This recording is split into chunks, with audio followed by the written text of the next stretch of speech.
Вчера обратилась ко мне моя постоянная клиентка с просьбой подобрать ей в ванную и санузел после ремонта разные аксессуары. Раньше я занималась организацией пространства и обучалась на дизайнера интерьера.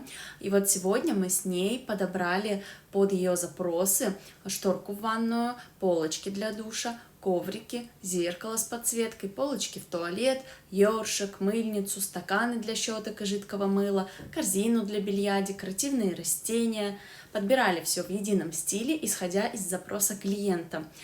Часть товаров мы уже заказали, все товары были подобраны на Озоне, так что скоро на них будет обзор.